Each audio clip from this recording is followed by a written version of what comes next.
This episode is sponsored by Card Kingdom. Head to cardkingdom.com/studies to pick up all your favorites from 7th edition. Check out the Rhystic Studies landing page as well, which includes a curated list of my favorite cards and accessories to browse and purchase. Thank you, Card Kingdom, for the support. I'm a proud member of Team BASILISK, an esports organization on a mission to inspire scientists through the study and play of difficult games. Fellow Magic enthusiast and science educator Kyle Hill recently joined the squad, and I'm happy to extend him a heartfelt welcome. Thank you, Basilisk, for the support. People always ask, how did you get into Magic? I remember it vividly. It was the summer of 2002. I was 11 years old. It was tradition that I spent June and July with my grandfather in the mountains of West Virginia. Being out there meant a lot of time playing in the woods, listening to bluegrass, and reading. That summer was special. Before we drove out to Elkins, my great aunt Lois gifted me some booster packs of Odyssey and Judgment and a 7th edition starter kit. My older cousin Kyle loved Magic, so she figured I might like it too. But we didn't have a computer out there in the countryside, so all I could do was stare intensely at these strange game cards. It didn't matter that I didn't know how to play, or even someone to play with. The illustrations were enough to hold my imagination for weeks on end. I was mystified by these creatures and their weathered relics and their sorceries, so much so that I drew a few of my favorite images with pen and pencil. Merfolk of the Pearl Trident, Raging Goblin, Lava Dart. This is how I passed the time, lost in the landscapes of other worlds. At the end of that trip, we returned to my great aunt's house in Falls Church, just outside of DC, and I could finally load up that CD-ROM that came with the starter kit into her laptop. I can still hear it spinning in the disk drive and the fans humming loudly. Only then did I learn step by step how to play Magic, how to put lands onto the battlefield one per turn, how to tap creatures and move through combat, and how to be patient with your lava axe until your opponent is at 5 life. To think just how much changed for me that day without me knowing it. 23 years later, as I pull the very same Thorn Elemental that came in that box set out of my binder, I wonder how much of my admiration for 7th edition is tinted by this nostalgia. I wonder what this enormous core set may reveal about Magic at the turn of the century, its aesthetic identity and its design choices, and all the business decisions that guided development behind the scenes. I wonder how much has changed for the game, and I wonder how much has stayed the same.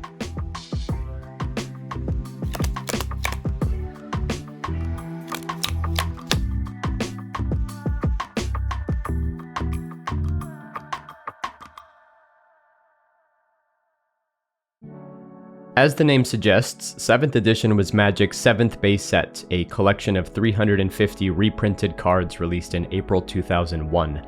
The file contained a clean 110 rares, 110 uncommons, 110 commons, and 20 basic lands, 4 of each of the 5 types. I originally believed that 350 was a clever little Easter egg, with 3.5 being half of 7, but 6th edition also contained the same number of cards. Too bad. Unlike 6th edition and its 2 predecessors, 7th edition broke away from the Roman numerals for its set symbol, sporting instead a stylized and serifed 7. This detail remains one of its most enduring qualities and, in my eyes, a trademark of its iconic status. Set symbols are powerful mnemonics. In the history of core sets, this one stands alone. Branding and marketing took advantage of the 7 and all of its connotations, while the creative team looked at potential through lines to tie the set together with a small-scale story. They narrowed in on a battle between the factions of the 4 paladins, with Northern and Southern Paladin representing the light side, and Eastern and Western Paladin fighting for the dark. Never before did a core set feature any sort of narrative, and nor would any again until Magic Origins in 2015. The flavor text on 23 cards recite the skirmishes between the paladins. I appreciate the citational interplay between the 4 namesake characters. The Northern Paladin is described on his card with disdain by his enemy in the east. The Eastern Paladin, then, is accused of being sickly obsessed with death by his adversary in the south. How can anyone fight so much yet enjoy it so little? Accuses the Western Paladin of the Southerner. This quote frames the latter's nobility. The former, however, is nothing more than a scornful liar, according to the Northerner. This circular dialogue is an evocative storytelling technique that rewards any player who gathers together all 4 of the knights. Similarly, Infernal Contract, when paired with Glorious Anthem, completes the 2 stanzas of the Ballad of the Paladins. In this illustration by Pete Venters, we also see the plot gimmick at play. Each of the 4 paladins have sacrificed their vision for a magical gemstone that enhances their spellcasting abilities. As such, they are all depicted missing one eye. In The Cloudy Sky of Spirit Link by Darren Bader, for example, we can see that gemstone glowing in the socket of a distant observer. Now, perhaps this is all a bit too contrived for your average Magic player. Who could have ever pieced together these concepts without a guide or an accompanying booklet? Remember, we're still in the proto-internet era in 2001. It's not like aspiring Vorthoses had readily access to the lore wikis. No, players don't look back on 7th edition with fond memories of the Ballad of the 4 Paladins. They look back and remember the foils. Alongside being the first core set to incorporate an overarching narrative, 7th edition was also the first core set in Magic history to feature foil cards. These were still a relatively new addition to the collectible hobby. Foils debuted in Magic in September 1998 with the distribution of Lightning Dragon at the Urza Saga pre-release. The following set, Urza's Legacy, was the first major expansion to offer premium foil versions of standard cards. Players were slow to embrace the change, but Wizards knew in the long run that foils could signal status and dedication between the enfranchised. By the time 7th edition rolled around, the culture had been established, and the majority of both players and collectors were opening booster packs with elevated hopes of finding the glimmer within. Okay, here we go. Second foil, Rob. Lava Axe! The old lava. Is that good, Paul? That's beautiful, man. The tricky part, however, was that foils fundamentally conflicted with Wizards of the Coast's reprint policy. In 2001, the company was still burdened by their promise to print the first edition of any new card with black borders, and any subsequent editions with white borders. 7th edition was a core set, meaning that 100% of the file was made up of reprinted cards that already existed in circulation. Therefore, they were required to carry white borders. The problem was that foil Magic cards could not have white borders. In my investigation into the offset printing techniques used to manufacture trading cards, I discovered that the thin layer of holographic polyester laminate is glued on top of the white cardstock, covering it entirely. As such, if not for the extra rollers of black ink applied to the borders at the printing facilities, all foil Magic cards would have shiny silver borders. To solve this dilemma, Wizards took a chance and printed every 7th edition card with both borders, non-foils in white and foils in black. And the foils were rare too, much rarer than they are now. On average, players could expect to find only one foil rare in roughly every booster box. Given that 7th edition did not sell as well as its neighboring expansions, which contained much stronger cards on rate, some collectors believe that the total supply of the set's foil rares is equivalent to the print run of Alpha. Applying this low drop rate to highly treasured cards from Magic's past transformed select cards into coveted keepsakes.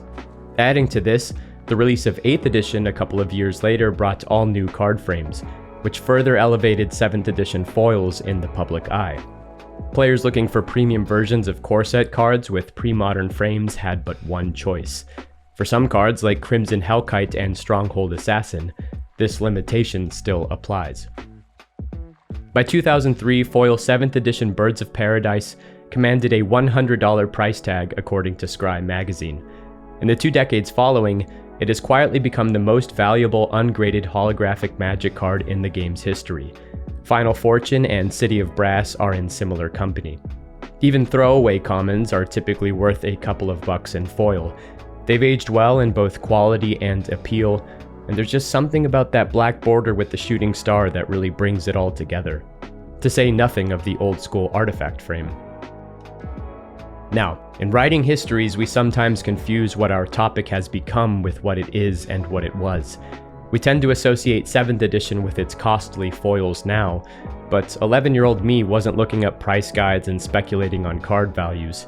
We weren't falling in love with Magic because it was expensive. We fell in love with Magic because it represented the gold standard of high fantasy. Even if we didn't know how to play the game, we all felt that these cards contained something just beyond our reach. Wizards of the Coast, however, was keeping a close eye on the secondary market. The black border was more than just a printing limitation. It was a symbol of a handshake agreement between the company and the players. a deal that both parties would soon come to renegotiate.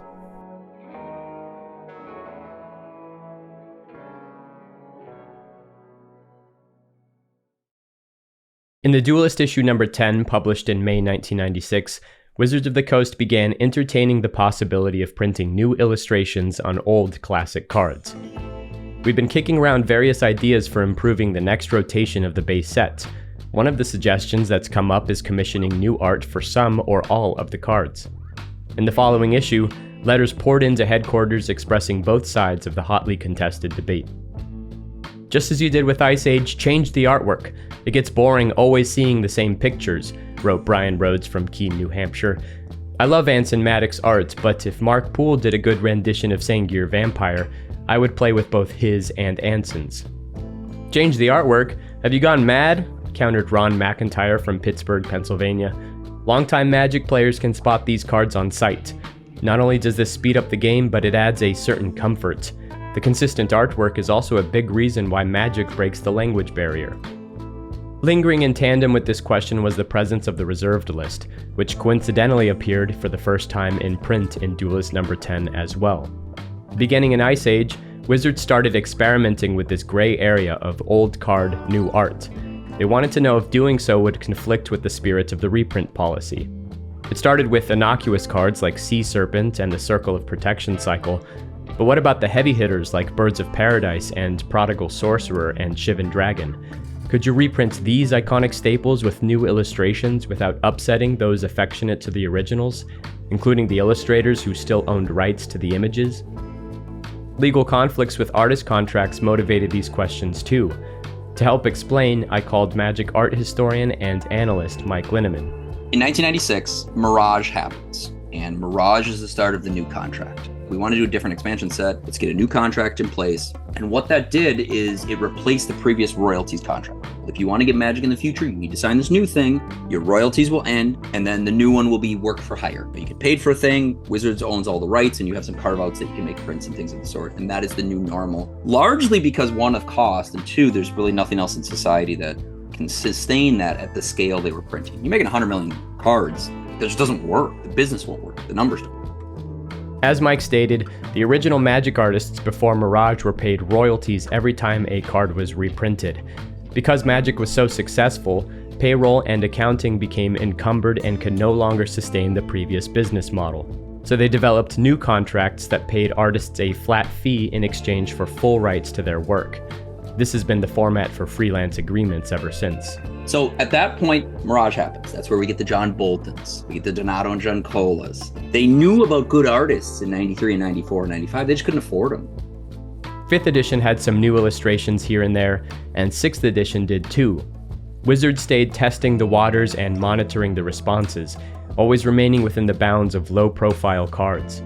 7th edition, though, marked a bold leap into the deep end. To really put the stress test on reprints, they abandoned caution and commissioned all new art for every single one of the 350 cards in the set. No longer were the game's most recognizable images immune to change. The results were mixed and mostly unfavorable. Birds of Paradise was mocked for looking too much like a parrot.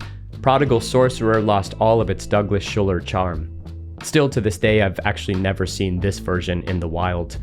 Sarah Angel wasn't Sarah Angel, Counterspell wasn't Counterspell, Windrake and Wood Elves and Worship were just generic derivatives of the classics that the old guard admired from the early years.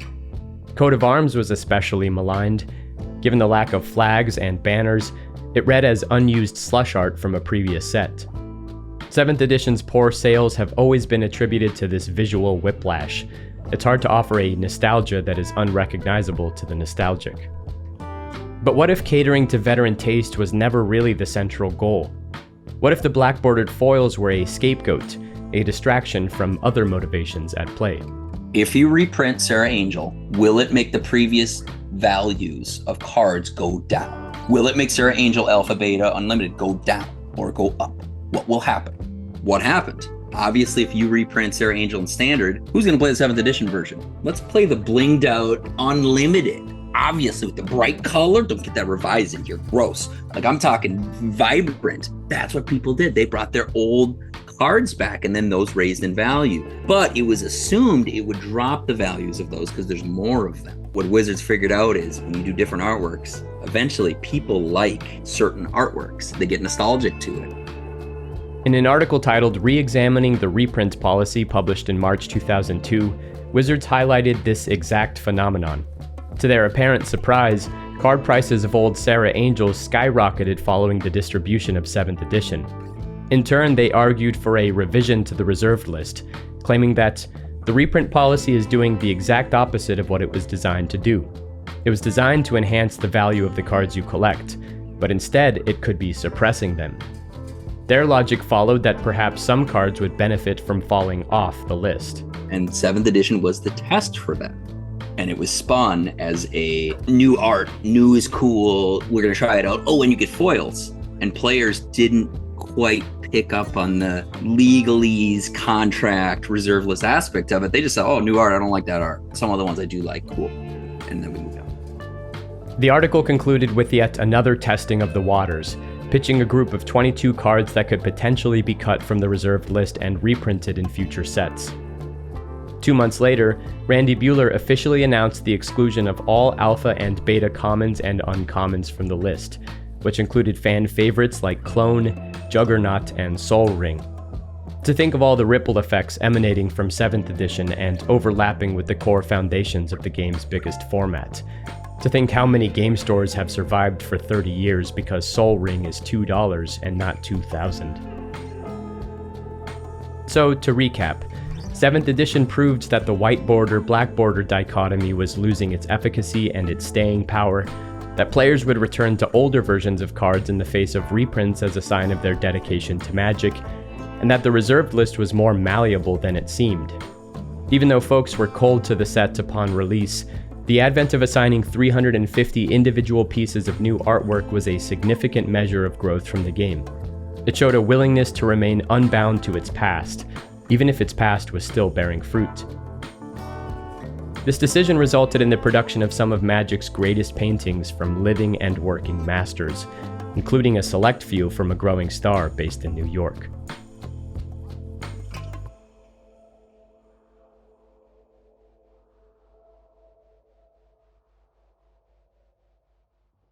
Walking firmly across the library room is an educated woman donned in purple silk and cobalt armor. She casts a pensive glance in your direction, a signal that her research is not to be interrupted with mild conversation. Behind her, a painting of the sea is framed in ornate gold. The crashing waves mirror her accelerating thoughts.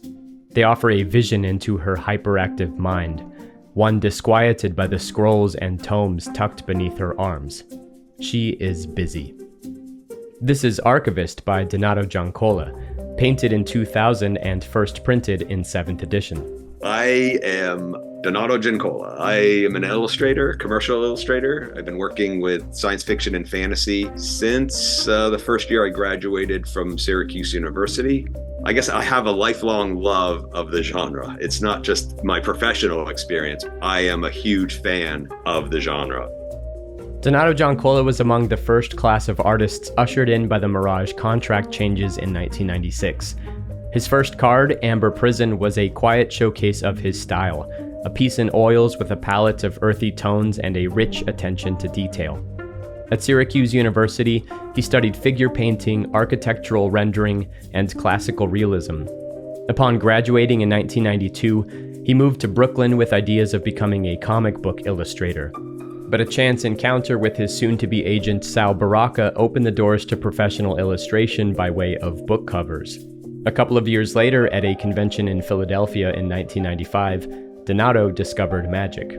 So we sat up at the table. Steve and I have our stuff out. A couple of booths down from us, there is this guy, and he's swarmed with people lining up for his signature. We have a couple people coming by our booth, and this guy's got perpetual lines the entire time of the convention, like, who is that and what is he doing? Because he's got something going on. That was Brian Wackowitz. So we go out to dinner that night, first night of the convention. Brian sees my work, and Brian says, you should send in your work to Wizards of the Coast. the game that I'm doing, the people that want all these signatures from me. They would probably love to have, you do some jobs for them. And that was my introduction to Magic. Within Donato's earliest commissions are a group of cards that feature close-up renders of highly expressive hands. Human hands can be notoriously difficult subjects, but Donato learned by replicating masterworks and absorbing their solutions to such illusions. I love hand paintings, drawing hands and such, so they're very expressive. For me, hands are like portraits. They really can reveal that very unique identity of the person that kind of attempting to represent. This is kind of funny. So I gifted these to my parents. And here we have Crystal Rod from 5th edition. And right on the other side is Iron Star. So that was my mother's hand. And this is, let's see if we get the glare. There we go.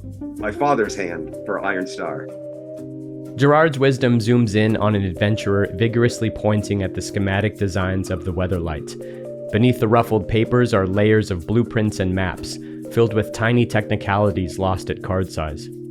Another key feature of Donato's paintings are the paintings within them, the layering of worlds within worlds. This narrative device is deep-seated in his love of role-playing games and map-making for his campaigns. Weatherlight's like a high-tech ship in the world of Magic. So it's like kind of appropriate that they would step up their designs for it. World building is a balancing act between exposition and suggestion. Donato implies a paradigm-shifting technology with a few red lines on weathered parchment. Once again, it is the hand that directs our attention, as if to say, the ship can fly, look how marvelous it is, look at what we've built.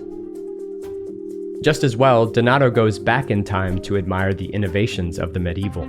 This one in particular was inspired by a visit to the Pierpont Morgan Library. They have these giant choir books, medieval choir books, which are oversized, and they're designed for reading from a distance. But I just love that scale. Here is a tome, right? Here's a giant volume of knowledge. I want to capture that immersion, immersing the figure inside the tome, which is why I try to get them literally frame, using the tome actually as a frame for that figure. Consider the scale of JMD Tome. Consider the meticulous effort involved in painting every single gold leaf, every stem, every berry. Consider accounting for the gentle curve of the page, and how that may influence the shape of the script, and how every letter is transcribed in a consistent cursive, with some lines fading into palimpsests, true to the source material.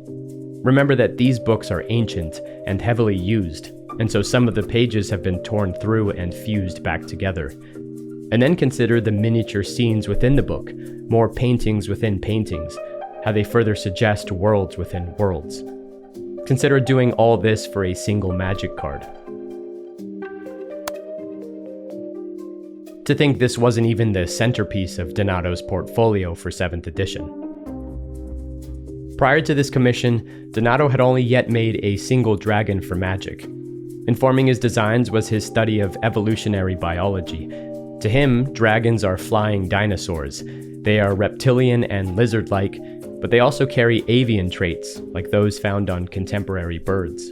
T-Rex was all the velociraptors and all that. They were four-legged walkers at one point. This is Shivan. Shivan maybe had those longer boar legs before, but it's a flyer. So the evolutionary energy went into the scapula structures of it. So they broadened out, they projected out. So the management hands became smaller. The third set of limbs became smaller and smaller. So that's my science mind trying to resolve a little bit of that. For me, they're not animalistic. They are highly intelligent, cunning, powerful, dangerous. So that's how I approach. That's the basic line. Donato is also keenly aware of the first interpretation of Shivan Dragon by Melissa Benson, and was intentional in creating a visual through-line for its second appearance.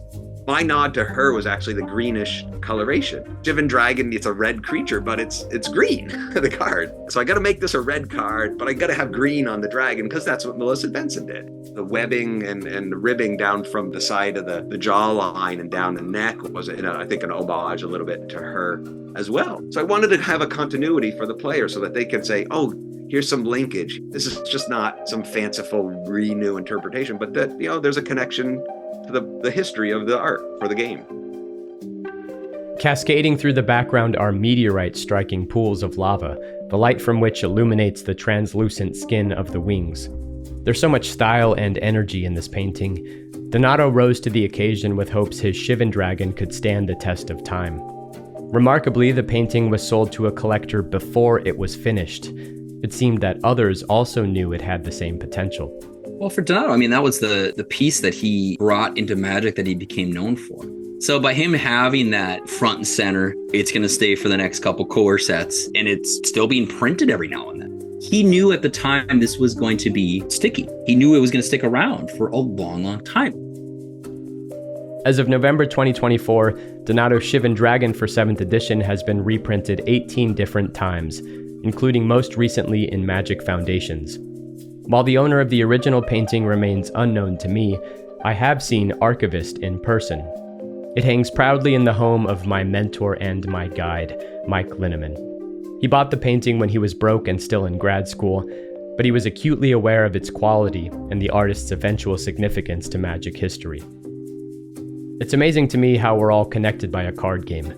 It's amazing still that real paintings exist of the tiny printed images I've kept in my closet since my youth. Sometimes that connection isn't so obvious until you're standing in front of the framed work, and you can see all the textured brushstrokes layered onto the hardboard, the invisible hand of the artist made permanent.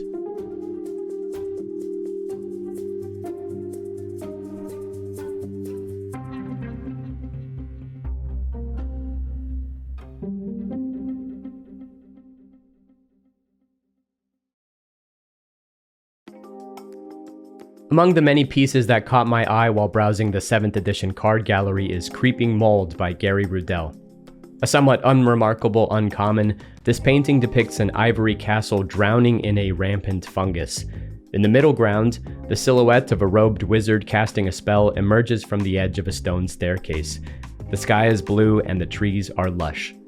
Its companion piece in Nature's Resurgence, also by Rudell, offers another angle of a similar scene. Both of these cards are quintessential high fantasy and fixed at the tonal center of Magic in its early years. They could double as setting inserts for any given sword and board tabletop rulebook or CRPG of the era. 7th edition is full of such cards. As a consequence of commissioning 350 new illustrations for the set, we have a time capsule of the genre as it was imagined in 2001. Stylistically, the set is fragmented. There were no world guides or mood boards or reference sheets provided to the illustrators. There was very little hand-holding either. Donato told me that all Wizards wanted from Shivan Dragon was to make it look cool. In essence, 7th edition is a collection of professional illustrators expressing their own visions of high fantasy, what it is and what it could be. It is eclectic and unbound and sometimes a little kitschy, but it is just as rich and vibrant and alive as well. It is no wonder why these cards have held me in a vice grip all these years. Grafted Skullcap, for whatever reason, has been etched into my deep memory. It takes me back in an instant to my discovery of Magic that summer. The flavor text I recall vividly, only now do I understand it as an expression of the card's mechanics. But its poignancy remains. Every day I fight for my life and win. Every night I fight to remember my name and lose.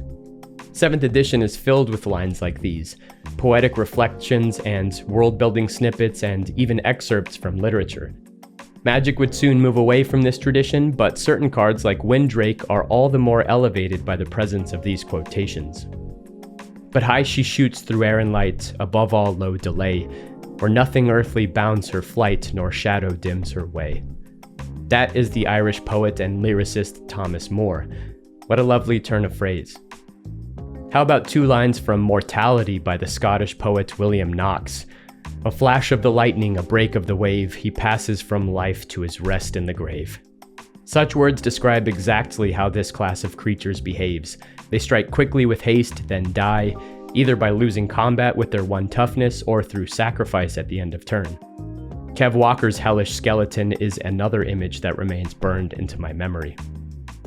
While Magic enjoyed evoking the likes of Samuel Coleridge and William Shakespeare in flavor text, the game's creative writers were also establishing motifs and conventions of their own. One such device that reappears a few times in 7th edition is the regional proverb. A fruit must rot before its seed can sprout, Yavimaya saying. Beware anything born among the dead, Tolarian saying. Seek balance in all things, as long as the scales are weighted in your favor, Vidalian saying. Even the grandest forest begins with a single seedling, Llanowar saying.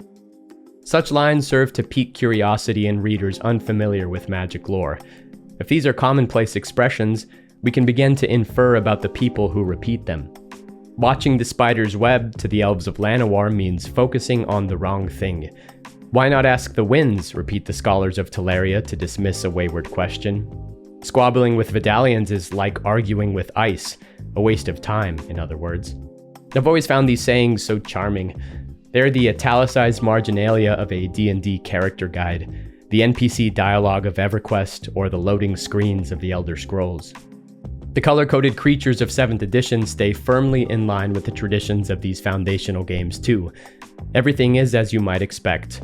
The soldiers in white are plentiful defenders of their hearth and home. They are courageous and noble, and they fletch their arrows with the feathers of angels.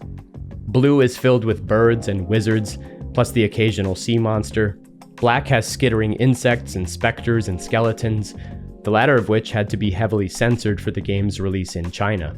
Strict media laws resulted in a legacy of covering up bones.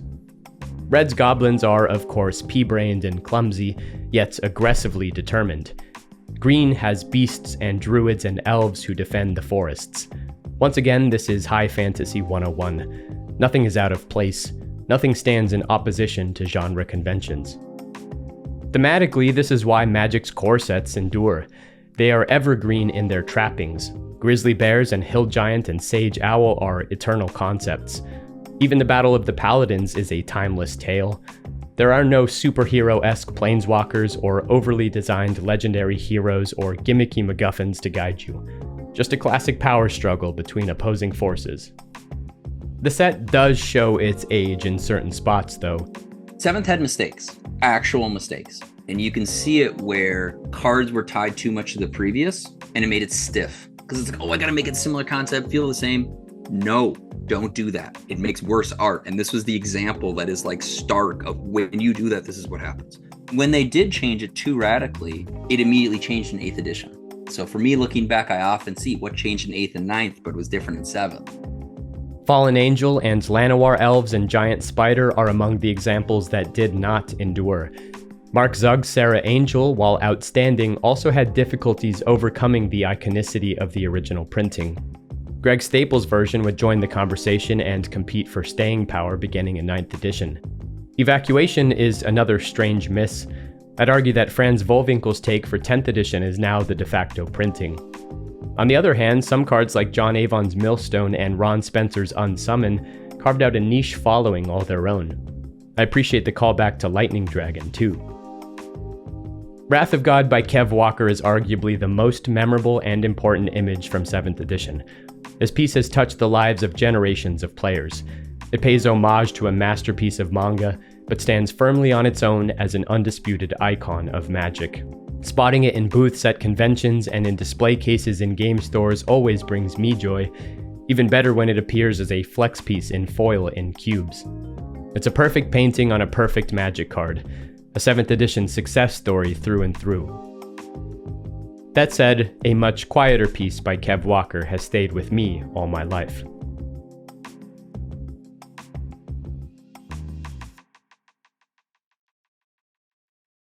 At MagicCon Chicago 2024, Vorthos Mike invited myself and a few art enthusiasts to compile a list of Magic's greatest paintings for a small seminar. Appearing in the presentation were the usual suspects: Cartographer by Donato Giancola, Surgical Extraction by Stephen Belladin, Bitter Blossom by Rebecca Gay. My list contained, to some surprise, Patagia Golem by Kev Walker. I made a case for its anachronistic concept, a flying robot in Magic, its simplicity and legibility at card size. Kev's work is always so well rendered and evocative, even when he's using minimal shapes and expressions. The truth is, this has been my favorite painting in Magic since I was a kid. If that starter kit did anything to stir my interest in the game, Patagia Golem ensured I would remain here for life. I think everyone can point to their own such examples. Patagia Golem was also part of the collection of sketches that I made that summer in the countryside and have kept with me ever since. Patagia, by the way, are the membranes of skin linking the limbs of gliding mammals. I didn't know that when I was young. I just thought this automaton came from some far-off place with a cool-sounding name. Inspired by my younger self, I decided to pick up a pen and try my hand at drawing this card again. Maybe now I have more control over the proportions and the detailing. Maybe now I can better describe what I appreciate about this piece.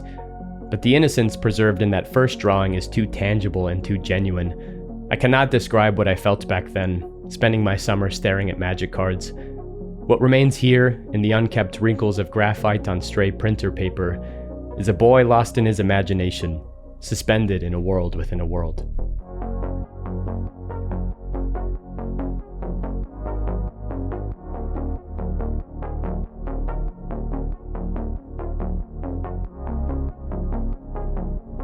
My final sponsor for this episode is the Commander Pantheon campaign on Kickstarter. This collection is a grassroots effort by the ascending community artist GOLDSABERTOOTH, whose dynamic style is defined by expressive line work, bold colors, and flavorful accent of text. These premium stitched-edge playmats feature renditions of some of Magic's most iconic and powerful commanders, including Najeela, Yuriko, Magda, and Sisay. Add-ons include stickers and t-shirts and tokens. There are plenty of packages to choose from that feature combinations of everything offered and more. I really love this guy's style, and I'm so proud to boost the signal on projects like these, so follow my affiliate link below to help an independent artist see huge success with his first major campaign. Late backers are more than welcome too. I purchased a foil 7th edition Shivan Dragon from Card Kingdom for this video. It arrived with what some players mistake as a misprint. Halfway up the card, the foil breaks into 2 distinct blocks. These are called cutlines and are commonplace on cards from this era. The foil sheets were not uniform in size with the cardstock, so occasionally they would overlap during printing. Cutlines can appear horizontally at different axes across the frame. Here's a signed Sarah Angel from Reddit with cutlines dividing the text box. If you see these on your old cards, worry not. They are a charming feature of manufacturing trading cards. It is well documented that early creative text writers would routinely attempt to sneak puns through R&D's quality control, especially on card names. What is completely unproven is my speculation that Wall of Wonder is an Oasis reference, and that both Beast of Burden and Rolling Stones appear in 7th edition. This one surely can't be coincidence. Shout out to the secret Jagger fan working at Wizards in 2001, whomever you may be. I see what you did here. Vorthos Mike was living in Germany during the delayed release of 7th edition. He shared with me a funny anecdote that echoed those concerns from the Duelist about changing all the cards' art. I was in Germany in 2002, so I was studying abroad in high school, and I tried to play Magic overseas. The problem was, it was 7th edition. I couldn't recognize any of the art. So I'm sitting there like, oh yeah, I know Magic, core set, I'll play a core set. It's all the same art. And I'm like, you gotta be effing kidding me. I don't recognize any damn cards. I had to like piece together what these cards were, and I'm like, I don't know what they are. When I'm looking at some of those 7th edition cards, like I'm thinking of the German versions. And it's a project I have to do with Scryfall to get them a bunch of scans, buy a bunch of cards off MKM, Card Market, basically get them scanned, sent over to Scryfall. So personally, I can see the cards that I played with in 7th scanned in there, see if the flavor's different, flavor text is different, and so on and so forth, which a lot of it is. That 7th, 8th, 9th flavor text changes by language, non-English language, and I want that to be better archived for people because you get a lot of deep cuts.